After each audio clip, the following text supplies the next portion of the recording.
Bab 998. Bahkan sebelum matahari tenggelam di hari pertama, Yuda telah berhasil menaklukkan satu kota dan menawan hampir 20.000 orang.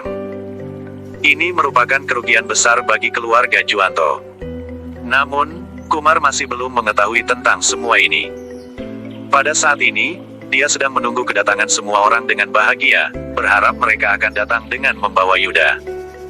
Lepaskan orang-orang ini ke penjara di kota perbatasan dan tunggu perintah selanjutnya, kata Yuda tanpa banyak basa-basi. Kemudian, dia memimpin pasukannya yang sedang bersemangat untuk melanjutkan penyerangan. Hingga saat senja, seluruh wilayah di Provinsi Nasaka sudah dikuasai oleh Yuda. Pada akhirnya, Kumar baru mengetahui berita ini. Apa? Yuwono berkhianat. Semua 30.000 pasukan kita ditahan dan Provinsi Nasaka tidak ada yang berjaga. Kumar terperanjat pendengarnya. Ini baru satu hari Provinsi Nasaka malah sudah kehilangan kendali. Ini, kenapa bisa begini? Ayah, kita baru dapat kabar. Semalam Yuda memimpin 30.000 pasukan untuk menyerang kota Provinsi Nasaka di dini hari dan menangkap Yuwono. Semua surat darinya adalah surat palsu dari Yuda. Semua ini demi menipu kita mengutus 30.000 pasukan ini. Setelah mengetahui berita ini, Gibran merasa sangat terkejut. Yuda ternyata sangat kuat. Hanya dalam waktu yang sangat singkat, dia berhasil menguasai seluruh wilayah di Provinsi Nasaka. Kecepatan dan kekuatannya sungguh luar biasa. Bahkan, Kumar sendiri juga tidak pernah membayangkan bahwa hasilnya akan seperti ini. Ini benar-benar di luar dugaan. Ratu benar-benar mencari orang yang sangat hebat. Yuda mewarisi kemampuan ayahnya yang luar biasa. Aku benar-benar enggak menyangka, dia akan mengambil alih Provinsi Nasaka dalam waktu 1 hari. Tapi nggak apa-apa, perbatasan Provinsi Nasaka adalah wilayah terluar. Aku memang menempatkan jurnal konflik di sana. Jadi, apa artinya kalau dia bisa mendapatkan wilayah itu? Selama Provinsi Sebra dan Hanula tidak tersentuh, Kerajaan Nuala nggak akan bisa berbuat apapun pada kita. Kerajaan Nuala nggak punya pasukan sebanyak itu untuk berjaga di perbatasan Provinsi Nasaka. Setelah Yuda mundur nanti, tempat itu akan kembali menjadi milik kita. Sampaikan perintahku, perketat pengawasan jangan sampai Yuda memasuki Provinsi Hanula. Perintah Kumar sambil mendengus. Setelah mendapat perintah, Provinsi Hanula segera menyiapkan lebih banyak pos yang dijaga oleh para prajurit. Yuda juga menyadari bahwa dia tidak mungkin mengalahkan keluarga Juwanto. Meskipun pasukannya terlatih dengan baik, perbedaan jumlah kedua belah pihak terlalu besar. Yang bisa diandalkan hanyalah 30.000 pasukan ini. Namun, Yuda tampaknya tidak khawatir. Setelah berkemah dia segera menulis 2 pucuk surat dan mengirimkannya keluar pada hari yang sama. Surat pertama dikirim kepada keluarga Barus. Sementara, surat kedua tiba di tangan Wira. Kondisi perang di 3 provinsi, pertama kali diketahui oleh Biantara yang kemudian menyampaikan berita tersebut kepada Wira.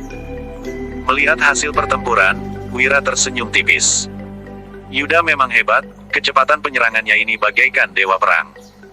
Bisa jadi setelah wilayahnya diambil alih selama seminggu, keluarga Juwanto malah masih belum sempat bereaksi. Ini sungguh menarik. Setelah itu, Biantara berkomentar. Kak Wira bilang tindakan Yuda sangat cepat. Tapi, kenapa aku merasa dia nggak serius ingin berperang? Bab 999. Tentu saja, mustahil kalau mau menghancurkan keluarga Juwanto hanya dengan menggunakan 30.000 pasukan. Tindakan Yuda ini pasti perintah ratu untuk menyerang keluarga Juwanto untuk memberi peringatan. Sekaligus memberitahu seluruh dunia bahwa siapapun yang berani memberontak pada kerajaan Nuala akan dibantai. Hanya saja, sepertinya nggak akan cukup dengan begini. Menurutku, sepertinya surat Yuda akan datang sebentar lagi. Usai Wira berkata demikian, Biantara langsung tercengang. Kak Wira, maksudmu Yuda mau bekerja sama dengan kita? Wira tersenyum seraya berkata, kalau aku jadi Yuda, aku akan melakukan hal itu. Bekerja sama dengan keluarga Barus dan kita untuk menghadapi keluarga Juwanto. Mengenai keluarga Barus dan keluarga Juwanto tidak perlu dijelaskan lagi. Mereka sama-sama berambisi untuk merebut kekuasaan. Sementara itu, kita punya dendam dengan keluarga Juwanto. Keluarga Juwanto sudah beberapa kali mencoba mencelakaiku, wajar saja aku akan turun tangan untuk menghadapinya. Jadi, Yuda pasti akan meminta bantuanku untuk bekerja sama dengannya. Asalkan kita turun tangan, meski keluarga Juwanto nggak hancur, mereka nggak akan berani lagi membuat kekacauan selama beberapa tahun. Bahkan mungkin saja, mereka akan menyerahkan Pangeran Yahya untuk menjamin keselamatan sendiri. Kata Wira menjelaskan. Mendengarnya, Biantara sontak terkejut. Kalau memang begitu, apakah Kak Wira akan bertindak? Wira kembali melanjutkan, tentu saja, keluarga Juwanto sudah beberapa kali ingin mencelakaiku. Wajar saja aku menyerang mereka, kan? Hanya saja, segala sesuatu nggak boleh dilakukan secara berlebihan. Cara yang kita tunjukkan juga nggak boleh terlalu banyak. Kalau nggak, kita malah akan menjadi ancaman bagi kerajaan. Tunggu saja, surat itu pasti akan tiba malam ini. Begitu Wira selesai bicara, surat merpati itu tiba-tiba datang. Biantara merasa sangat kaget. Setelah dibuka, ternyata isinya sesuai dengan dugaan Wira. Biantara benar-benar kagum terhadapnya. Kak Wira, sesuai dugaanmu Yuda ingin kita membantunya. Wira tersenyum sambil berpikir, Yuda benar-benar makin licik saja, apa dia belajar dariku, ya. Selanjutnya, Wira berkata, kalau begitu, kita utus 1000 orang ke sana. Tapi peran kita di sana bukan untuk berperang secara langsung, melainkan untuk melakukan penyergapan. Mendengar perintahnya, Biantara langsung mengerti maksud Wira. Kalau begitu, aku akan bawa orang ke sana sendiri. Wira tidak menolak usulan Biantara. Berbicara mengenai kemampuan berperang, Biantara bisa dibilang cukup handal. Bagaimanapun, dia dulu adalah bekas pemimpin pasukan di Agrel. Tentu saja, Hasan juga bisa pergi. Mengingat dia adalah mantan pasukan pribadi Dirga yang memiliki banyak pengalaman. Namun, Wira tidak ingin Hasan turun tangan sendiri. Sehingga dia mengutus Biantara. Biantara juga tidak membawa terlalu banyak pasukan. Sebagian besar adalah anggota dari jaringan mata-mata. Meski tidak bisa menimbulkan kerusakan yang terlalu besar, tetap saja bisa membuat keluarga Juwanto kewalahan. Setelah itu, Wira langsung membalas surat Yuda. Pada saat bersamaan, keluarga Barus juga menerima surat yang sama. Dibandingkan dengan isi surat Wira, surat untuk keluarga baru terkesan lebih segan. Setelah membaca surat ini, Sigra menyuruh Farel untuk menemuinya. Farel, menurutmu bagaimana kita harus menangani surat dari Yuda ini? Sigra tersenyum lebar, tetapi dalam hatinya telah membuat keputusan. Farel melihatnya sekilas dan merenung sejenak. Setelah itu, dia berkata, Ayah, keluarga Juwanto masih belum bisa dihancurkan untuk saat ini. Meski tutur bicara Yuda sangat tulus di surat ini, kita hanya bisa menekan keluarga Juwanto untuk sementara. Sebab, kita masih berharap keluarga Juwanto bisa mengalihkan semua perhatian. Sigra tertawa terbahak-bahak. Benar sekali, Farel, dengan menggunakan keluarga Juwanto sebagai senjata, kita baru bisa terbantu untuk melawan bibimu. Tapi, tindakan Yuda ini juga sebenarnya hanya untuk mengetes. Mungkin bibimu sudah memberitahunya mengenai masalah perpecahan kita. Sebenarnya, memang begitulah maksud Yuda mengirimkan surat ini. Dia memang sudah bisa menebak isi hati keluarga Barus, tetapi, dia bilang tetap ingin mengujinya. Baik keluarga Barus nantinya memutuskan untuk membantu ataupun tidak, Yuda tetap akan bisa mengambil tindakan yang sesuai.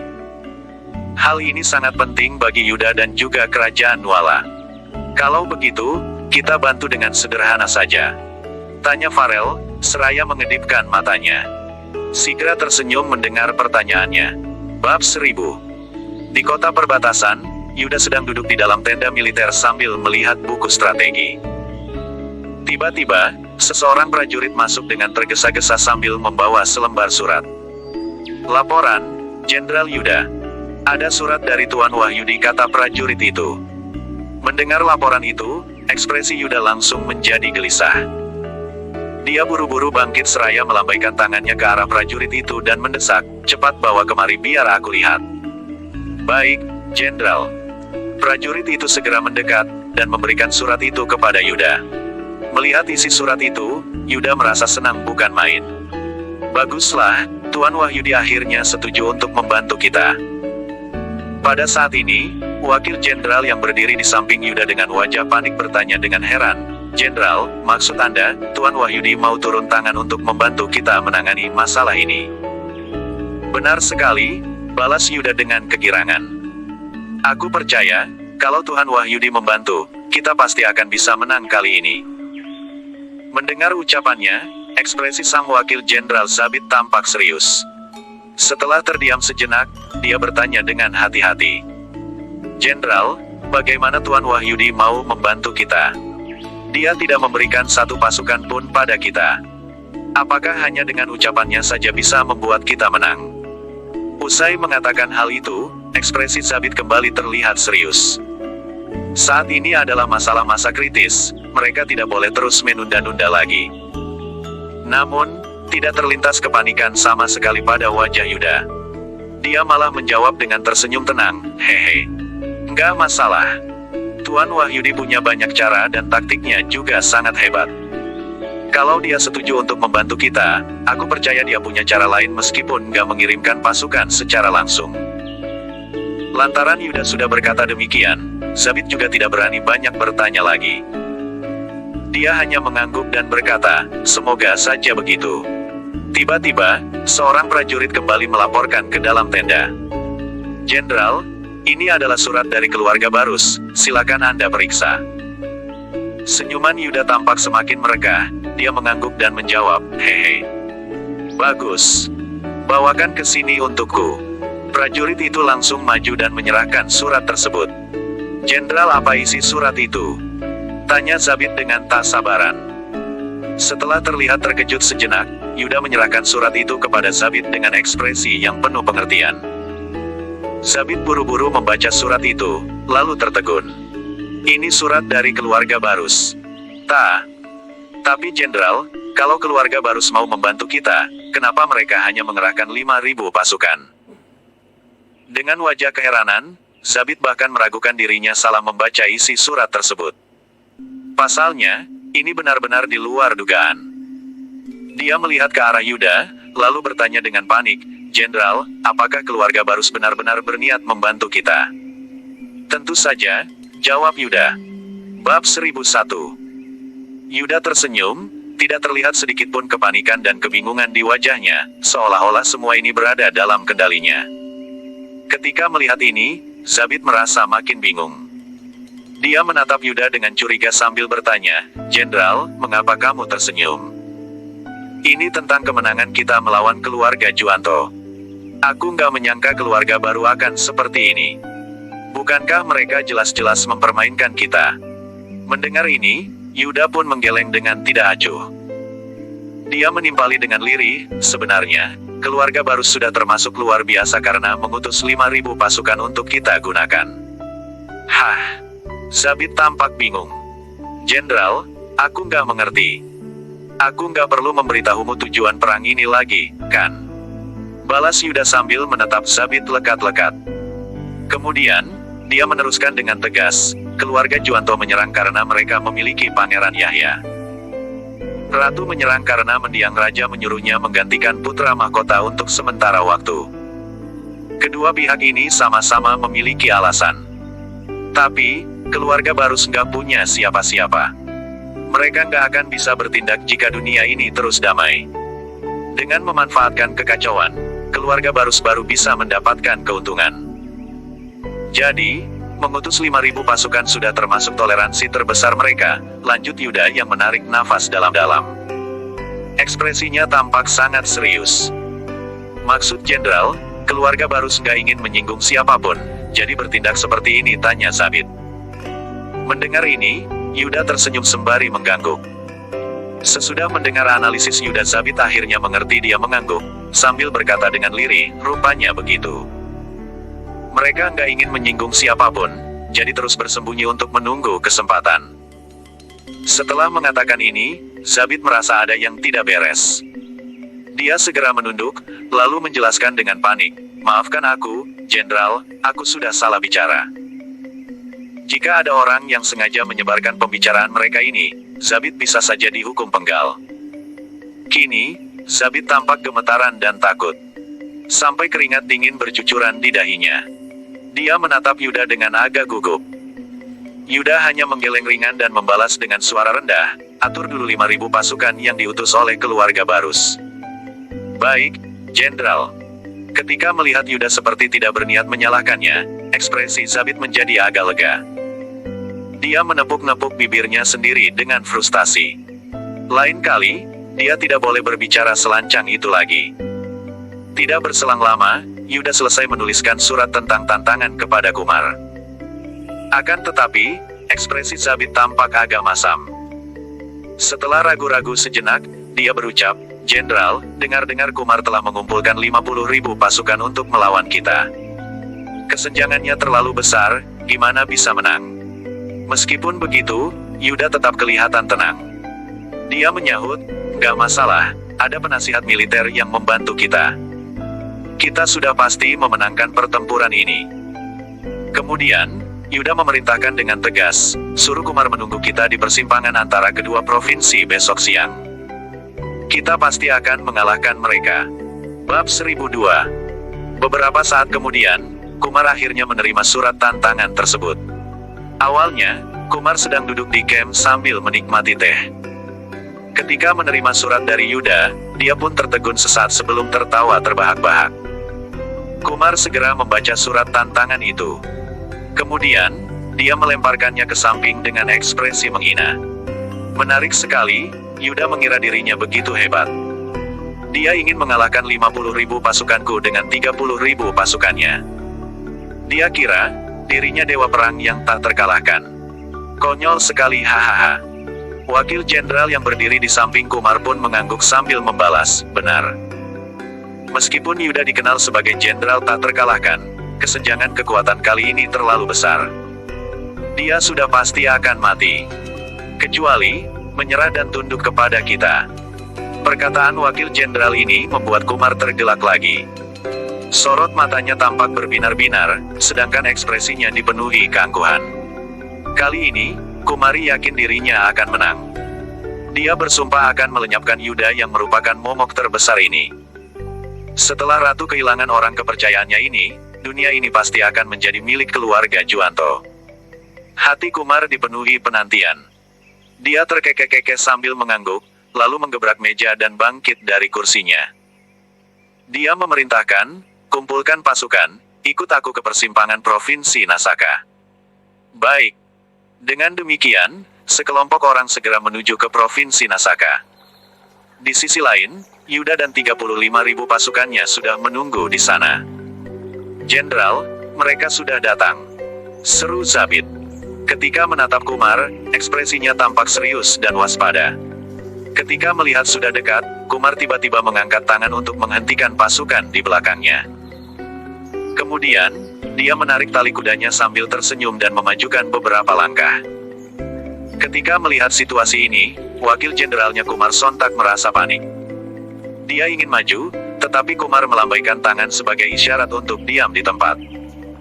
Yuda ikut maju beberapa langkah, dia menatap Kumar dengan ekspresi serius. Sesudah itu Kumar berucap, "Hehehe. Yuda, kamu sangat percaya diri dengan kemampuanmu ya?" Kumar tersenyum angkuh sambil meneruskan, "Karena pencapaianmu yang begitu luar biasa, kamu kira bawahanmu juga sepertimu bisa melawan 3 orang sendirian?" Kumar menunjuk ke arah pasukannya dan mengejek, "Jumlah pasukanku ada 50.000 orang, mereka bisa membunuh semua pasukanmu dengan enteng." "Masa?" Yuda tersenyum tipis sembari menyebut, "Sepertinya, rumor yang mengatakan kamu punya niat jahat, mengelabui orang-orang, dan ingin merebut kekuasaan memang benar. Sejak awal, kamu memang sudah ingin memberontak." Hahaha. Kumar tertawa gembira tanpa terlihat ekspresi bersalah sedikitpun. Sebaliknya, dia justru merasa tindakannya ini benar. Dia berucap, "Sepertinya, kamu juga mengerti kerajaan Nuala akan berganti ke penguasa. Kalau enggak, mana mungkin kamu mengatakan hal seperti itu?" Bab 1003. Yuda memperhatikan semua reaksi dan sikap Kumar. Menurut wajahnya tampak sangat dingin saat menegur, "Jangan bicara omong kosong. Beraninya kamu mengatakan hal lancang seperti itu. Kumar, kamu benar-benar sewenang-wenang." Kumar tersenyum dingin saat mendengar ini. Sorot matanya tampak suram, bahkan terlihat niat membunuh yang jelas. Saking geramnya, dia mengepalkan tangannya sampai terdengar suara kertak tulang. Hehehe. Jenderal, kenapa kamu nggak bisa berpikir dengan jernih? Meskipun ratu mengurus negara atas perintah mendiang raja, dia hanya seorang wanita. Apa wanita sanggup melindungi kerajaan Nuala dengan baik? Sahut Kumar. Diam. Kamu sengaja menghasut orang-orang untuk melawan ratu. Hardik Yuda dengan galak. Hehehe. Lihatlah dirimu, kamu marah karena nggak bisa menerima kenyataan, ejek Kumar sembari terkekeh sinis. Kemudian, dia meneruskan, Yuda sejak zaman dulu, nggak ada wanita yang menduduki tahta. Masa kamu ingin melihat kerajaan Nuala binasa? Wajah Kumar dipenuhi amarah.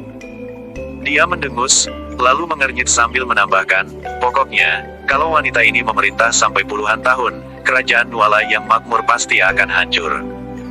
Ekspresi Yuda seketika berubah drastis setelah mendengarnya. Kumar benar-benar telah dibutakan oleh kekuasaan dan keuntungan. Berani sekali dia melontarkan kata-kata lancang seperti ini. Sungguh konyol. Yuda mendengus dingin dengan ekspresi menghina. Dia menatap Kumar dengan tidak acuh sembari membalas, Kumar, kamu gak berhak untuk membuat keputusan. Kalau tahu diri, sebaiknya cepat tarik pasukanmu dan meminta maaf kepada ratu. Mungkin, hukumanmu akan diringankan. Yuda menunjuk Kumar dengan pedangnya. Tatapannya tampak sinis saat melanjutkan, kalau terus bersikap keras kepala begini, kamu seharusnya tahu konsekuensinya akan seburuk apa, kan? Kumar tampak murung saat diancam dan dihina oleh Yuda. Dia pun membentak, Yuda, kamu juga nggak berhak untuk mengaturku.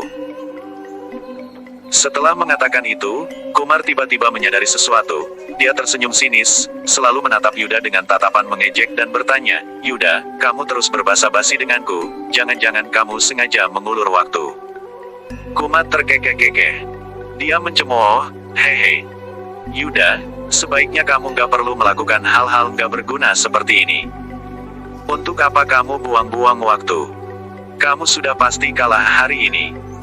Atau mungkin kamu punya pasukan yang sedang dalam perjalanan kemari. Perkataan Kumar ini sontak membuat semua orang tertawa terbahak-bahak. Ekspresi mereka penuh dengan hinaan. Mereka sama sekali tidak takut pada Yuda. Bersambung.